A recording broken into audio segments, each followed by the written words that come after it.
Haematology के important MCQs के बारे में हम चर्चा करने वाले हैं। अभी तक हमने अलग अलग सब्जेक्ट के बारे में चर्चा कर ली है। हेमेटोलॉजी और माइक्रोबायोलॉजी के थोड़े से और एमसीक्यूज़ बचे हुए थे, जिनके बारे में हम डिस्कस करेंगे आगे की 2-3-4 वीडियो में। तो हेमेटोलॉजी की हमारी पहली क्लास है, इसके बाद एक और क्लास हेमेटोलॉजी की करेंगे, उसके बाद माइक्रोबायोलॉजी के एमसीक्यूज़ के बारे में डिस्कशन करेंगे। चलिए देखते हैं कौन कौन से एमसीक्यूज़ हैं जो आज हम डिस्कस करने वाले हैं। आज का हमारा पहला क्वेश्चन है, what is the main function of red blood sales? RBC यानी लाल रक्त कोशिकाओं आरबीसी का मुख्य कार्य क्या होता है? आरबीसी का जो काम होता है वो मेन फंक्शन क्या होता है? First option is oxygen transportation यानी ऑक्सीजन का परिवहन। Second option is immune response यानी प्रतिरक्षा प्रतिक्रिया। Third option is blood clotting यानी रक्त का थक्का बनना। And fourth option is nutrient absorption यानी पोषक तत्वों का अवशोषण। तो आरबीसी का मेन फंक्शन क्या होता है? ऑक्सीजन ट्रांसपोर्ट यानी ऑक्सीजन का परिवहन करना आरबीसी का मुख्य काम होता है। अगला क्वेश्चन है, what is the normal range for haemoglobin in adults males यानी वयस्क पुरुषों में हीमोग्लोबिन की सामान्य सीमा क्या होती है? वयस्क पुरुषों में जो एडल्ट मेल होते हैं यानी 18+ के जो एज के होते हैं, उनमें हीमोग्लोबिन की नॉर्मल रेंज क्या होती है? फर्स्ट ऑप्शन इज 10 से 12 ग्राम पर डीएल। सेकेंड ऑप्शन है 12 से 16 ग्राम पर डीएल। थर्ड ऑप्शन है 14 से 18 ग्राम पर डीएल। और फोर्थ ऑप्शन है 18 से 22 ग्राम पर डीएल। तो वयस्क पुरुषों में जो हीमोग्लोबिन की सामान्य सीमा जो होती है वो होती है 14 से 18 ग्राम पर डीएल। 14 से 18 ग्राम पर डीएल हीमोग्लोबिन की सामान्य सीमा होती है वयस्क पुरुषों में, एडल्ट मेल में। अगला क्वेश्चन है, which of the following is a type of white blood cells यानी निम्नलिखित में से कौन सा सफेद रक्त कणिका का एक प्रकार है? डब्ल्यूबीसी का टाइप कौन सा है? First option is erythrocytes. Second option है लिम्फोसाइट्स। थर्ड ऑप्शन है थ्रोम्बोसाइट्स एंड फोर्थ ऑप्शन है प्लेटलेट्स। तो व्हाइट ब्लड सेल्स का इनमें से टाइप कौन है? तो व्हाइट ब्लड सेल्स का होता है लिम्फोसाइट। लिम्फोसाइट एक टाइप होता है, लिम्फोसाइट, मोनोसाइट, ये व्हाइट ब्लड सेल्स के टाइप्स होते हैं। तो lymphocyte is a type of white blood cells. अगला क्वेश्चन है, what is the primary role of platelets in the blood? रक्त में प्लेटलेट्स का मुख्य कार्य क्या होता है? जो ब्लड होता है उसमें प्लेटलेट्स का काम क्या होता है? तो फर्स्ट ऑप्शन है ऑक्सीजन ट्रांसपोर्ट यानी ऑक्सीजन का परिवहन। सेकेंड ऑप्शन है ब्लड क्लॉटिंग यानी रक्त का थक्का बनना। थर्ड ऑप्शन है फाइटिंग इन्फेक्शन यानी संक्रमण से लड़ना। फोर्थ ऑप्शन है न्यूट्रिएंट डिलीवरी यानी पोषक तत्वों की आपूर्ति करना। तो रक्त में प्लेटलेट्स का जो मेन काम होता है ब्लड क्लॉटिंग यानी रक्त का थक्का बनाना। अगला क्वेश्चन है, which condition is characterized by an abnormally low white blood cell count यानी कौन सी स्थिति असामान्य रूप से कम सफेद रक्त कणिका संख्या द्वारा पहचानी जाती है? कम सफेद रक्त कणिका संख्या द्वारा पहचानी जाती है, ऐसी कौन सी कंडीशन होती है? तो first condition is leucopenia. Second option है ल्यूकोसाइटोसिस। थर्ड ऑप्शन है एनीमिया। और फोर्थ ऑप्शन है थ्रोम्बोसाइटोसिस। तो कौन सी असामान्य रूप से कम सफेद रक्त कणिकाओं संख्या द्वारा पहचानी जाती है, ऐसी कौन सी स्थिति है? तो वो होती है ल्यूकोपीनिया। जहाँ ये पीनिया आता है वहाँ पे मतलब कम स्थिति कहलाती है, नॉर्मल रेंज से कम वाली कंडीशन बनती है, तो फिर उस नाम के साथ ये पीनिया, ल्यूकोसाइटोसिस और पीनिया, ये जो पीनिया वाली कंडीशन है ये कम वाली है और जो साइटोसिस होती है वो अधिक वाली कंडीशन कहलाती है। चलिए अगला क्वेश्चन देखते हैं, which of the following is a major cause of iron deficiency anaemia? निम्नलिखित में से कौन सा लोह तत्व की कमी से होने वाली एनीमिया का प्रमुख कारण है? फर्स्ट ऑप्शन है विटामिन B12 डेफिशिएंसी यानी विटामिन B12 की कमी। सेकंड ऑप्शन है ब्लड लॉस यानी रक्त की हानि। थर्ड ऑप्शन है जेनेटिक म्यूटेशंस यानी आनुवांशिक परिवर्तन। और फोर्थ ऑप्शन है ल्यूकेमिया यानी ल्यूकेमिया एक कंडीशन है। तो लोह की तत्व की यानी आयरन डेफिशिएंसी, लोह तत्व की कमी से होने वाली एनीमिया का जो मेन रीजन है वो है ब्लड लॉस, रक्त की हानि। चलिए अगला क्वेश्चन है, what is the normal range for platelets count in adult? वयस्कों में प्लेटलेट्स की गिनती की सामान्य सीमा क्या है? नॉर्मल प्लेटलेट्स की रेंज क्या होती है एडल्ट में? 1 लाख से 3 लाख पर माइक्रोलीटर, 5 लाख से 8 लाख पर माइक्रोलीटर, 1 लाख से 1.5 लाख पर माइक्रोलीटर, या 2000 से 10,000 पर माइक्रोलीटर। तो प्लेटलेट्स की जो संख्या नॉर्मल संख्या होती है वो 1 लाख से 3 लाख पर माइक्रोलीटर होती है। अगला क्वेश्चन है, what is the most common type of anaemia world wide? विश्व भर में सबसे सामान्य प्रकार की एनीमिया कौन सी है? सबसे नॉर्मल प्रकार की एनीमिया कौन सी होती है वर्ल्ड वाइड, विश्व भर में? आयरन डेफिशिएंसी एनीमिया यानी लोह तत्व की कमी से होने वाला एनीमिया। सेकंड है पर्नीशियस एनीमिया। थर्ड है सिकल सेल एनीमिया। और फोर्थ है एप्लास्टिक एनीमिया। तो ऐसा कौन सा एनीमिया का टाइप है जो दुनिया भर में सबसे सामान्य है? तो होता है आयरन डेफिशिएंसी एनीमिया। लोह तत्व की आयरन की कमी से वजह से जो एनीमिया होता है वो वर्ल्ड वाइड लेवल पे होता है। अगला क्वेश्चन है, which of the following is a symptoms of vitamin B12 deficiency? निम्नलिखित में से कौन सा लक्षण विटामिन B12 की कमी का होता है? फर्स्ट ऑप्शन है पेल स्किन यानी पीली स्किन। सेकंड ऑप्शन है numbness and tingling in handles and feets यानी हाथों और पैरों में शून्यता, झंझनाहट के साथ आना। थर्ड ऑप्शन है हाई फीवर यानी उच्च बुखार। और फोर्थ ऑप्शन है रैपिड वेट गेन यानी तेजी से वजन बढ़ना। तो B12 की कमी किसकी वजह से होती है? ये numbness and tingling in hands and feet यानी हाथों और पैरों में जब शून्यता और झंझनाहट होती है वो किसकी वजह से होती है? विटामिन B12 की वजह से होती है। अगला क्वेश्चन है, which condition is characterized by an abnormally high white blood cell count? कौन सी स्थिति असामान्य रूप से उच्च सफेद रक्त कणिका संख्या द्वारा पहचानी जाती है? फर्स्ट ऑप्शन है ल्यूकोपीनिया। सेकंड ऑप्शन है ल्यूकोसाइटोसिस। थर्ड ऑप्शन है एनीमिया। और फोर्थ ऑप्शन है थ्रम्बोसाइटोसिस। तो कौन सी ऐसी स्थिति है जो असामान्य रूप से उच्च सफेद रक्त कणिका संख्या द्वारा पहचानी जाती है? तो वो है leukocytopenia. Leukocytosis. Option B is the right answer. Leukocytosis जो होती है कंडीशन, उसमें क्या होता है कि व्हाइट ब्लड सेल्स का जो काउंट होता है वो बढ़ जाता है।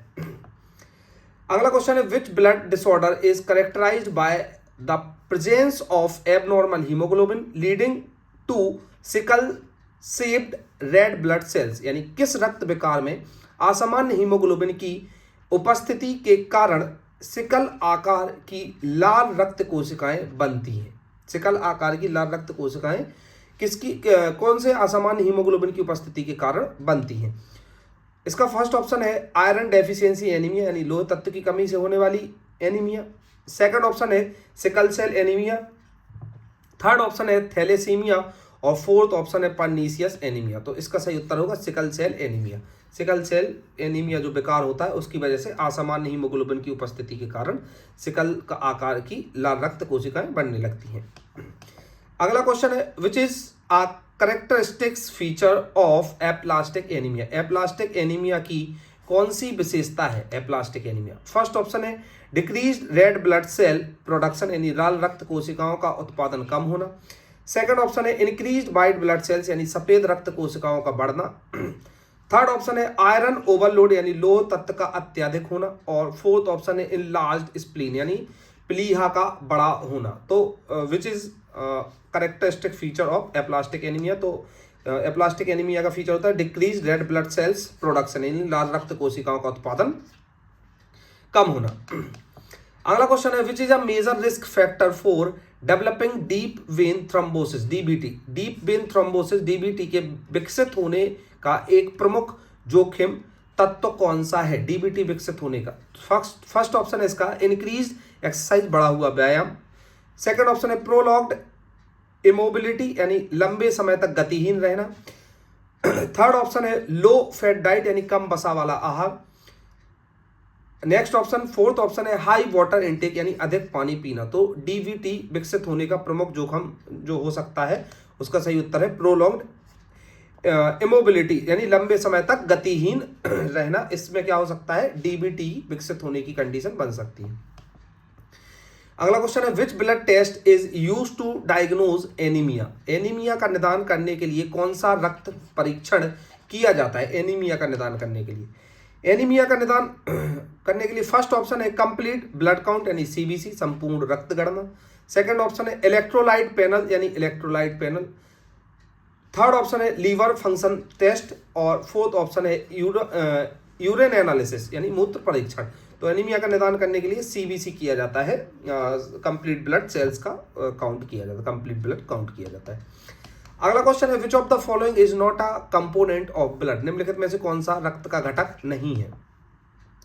फर्स्ट ऑप्शन है प्लाज्मा, सेकंड ऑप्शन है red blood sales, third option है लिम्फ नोड और फोर्थ ऑप्शन है व्हाइट ब्लड सेल्स। तो ये बहुत ही इजी क्वेश्चन है। Lymph node is not a type of not a components of a blood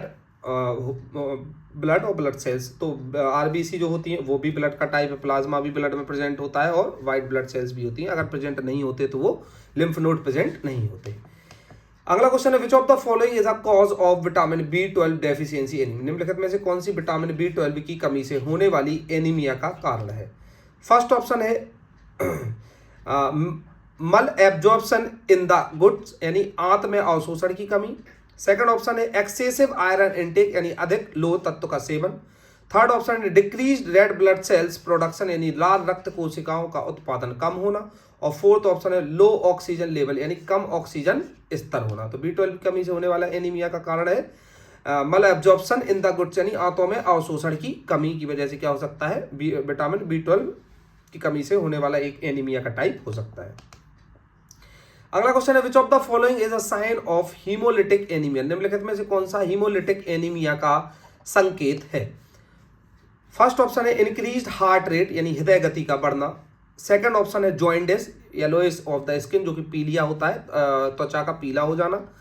third option है soil legs यानी सूजे हुए पैर। और फोर्थ ऑप्शन है लो ब्लड प्रेशर यानी कम रक्तचाप।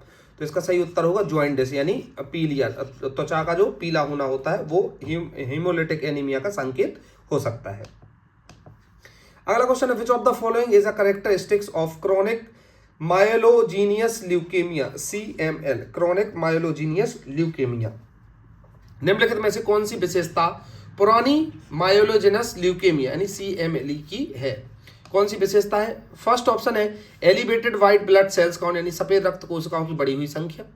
सेकंड ऑप्शन है decrease red blood cells count यानी लाल रक्त कोशिकाओं की कम संख्या। थर्ड ऑप्शन है प्रेजेंस ऑफ एबनॉर्मल हीमोग्लोबिन यानी असामान्य हीमोग्लोबिन की उपस्थिति। और फोर्थ ऑप्शन है लो प्लेटलेट्स काउंट यानी प्लेटलेट्स की कम संख्या। तो इसका सही उत्तर होगा option A elevated white blood cell count यानी सफेद रक्त कोशिकाओं की बढ़ी हुई संख्या। अगला क्वेश्चन है what is the name of the conditions where there is a deficiency of red blood cells और हीमोग्लोबिन इन द ब्लड। उस स्थिति का नाम क्या है जिसमें रक्त में लाल रक्त कोशिकाओं या हीमोग्लोबिन की कमी हो जाती है। लाल रक्त कोशिकाओं या हीमोग्लोबिन की कमी हो जाती है, उस कंडीशन को क्या बोलते हैं। फर्स्ट ऑप्शन है ल्यूकोपेनिया, सेकंड ऑप्शन है थ्रोम्बोसाइटोपेनिया, फोर्थ ऑप्शन है एनीमिया और थर्ड ऑप्शन है एनीमिया और फोर्थ ऑप्शन है पॉलीसिथेमिया। तो इसका सही उत्तर होगा एनीमिया। एनीमिया में क्या हो जाता है, लाल रक्त कोशिकाओं या हीमोग्लोबिन की कमी हो जाती है।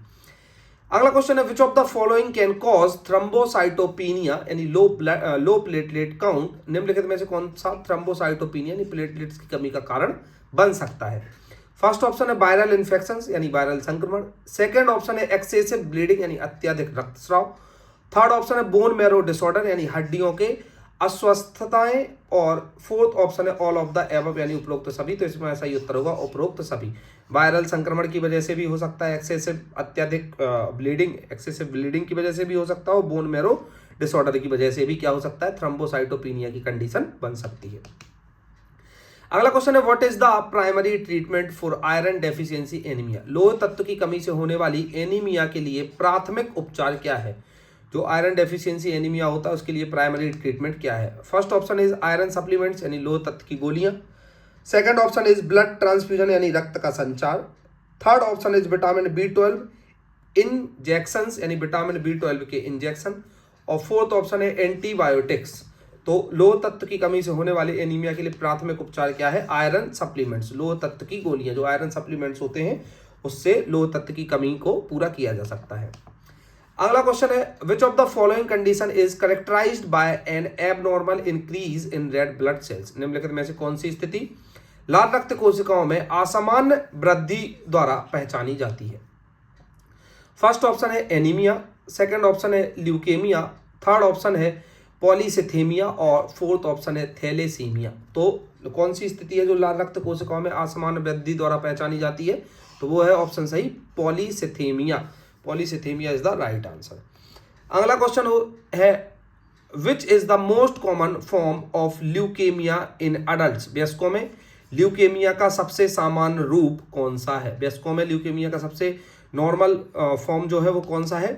फर्स्ट है एक्यूट लिम्फोब्लास्टिक ल्यूकेमिया यानी ALL, तीव्र लिम्फोब्लास्टिक ल्यूकेमिया। सेकेंड है क्रोनिक माइलोजीनियस ल्यूकेमिया यानी CML। थर्ड है एक्यूट माइलोजीनियस ल्यूकेमिया यानी AML। और फोर्थ है क्रोनिक लिम्फोसाइटिक ल्यूकेमिया CLL, पुरानी लिम्फोसाइटिक ल्यूकेमिया। तो वयस्कों में ल्यूकेमिया का सबसे सामान्य रूप होता है क्रोनिक लिम्फोसाइटिक ल्यूकेमिया CLL, पुरानी लिम्फोसाइटिक ल्यूकेमिया। अगला क्वेश्चन है which of the following is not a symptoms of thrombocytopenia. निम्नलिखित में से कौन सा थ्रम्बोसाइटोपिनिया का लक्षण नहीं है? फर्स्ट ऑप्शन है इजी ब्रशिंग यानी आसानी से चोट लगना। सेकंड ऑप्शन है एक्सेसिव ब्लीडिंग यानी अत्यधिक रक्तस्राव। थर्ड ऑप्शन है एबनॉर्मल क्लॉटिंग यानी असामान्य रक्त का थक्का बनना। और फोर्थ ऑप्शन है फैटिग यानी थकान। तो कौन सा थ्रोम्बोसाइटोपिनिया का लक्षण नहीं है? तो वो है थकान। फैटिग जो है वो लक्षण नहीं है थ्रोम्बोसाइटोपिनिया का। अगला क्वेश्चन है what is the primary function of haemoglobin in red blood cell. लाल रक्त कोशिकाओं में हीमोग्लोबिन का प्राथमिक कार्य यानी प्राइमरी फंक्शन क्या है? First option is transport oxygen यानी ऑक्सीजन का परिवहन। Second option is transport carbon dioxide का परिवहन। Third option is immune response यानी प्रतिरक्षा प्रतिक्रिया। और fourth option is blood clotting यानी रक्त का थक्का बनना। तो what is the primary function of haemoglobin in red blood sales? It is a transport oxygen यानी ऑक्सीजन का परिवहन करना। तो इस तरीके से हमारे जितने भी महत्वपूर्ण इंपॉर्टेंट MCQs थे हेमेटोलॉजी के वो हमने सब कवर कर लिए। एक और दूसरी सेकंड क्लास करेंगे हेमेटोलॉजी की ही, उसमें भी जितने बचे हुए हेमेटोलॉजी के MCQs हैं उनके बारे में हम चर्चा करेंगे। चलिए मिलते हैं अगली वीडियो में, तब तक के लिए थैंक यू।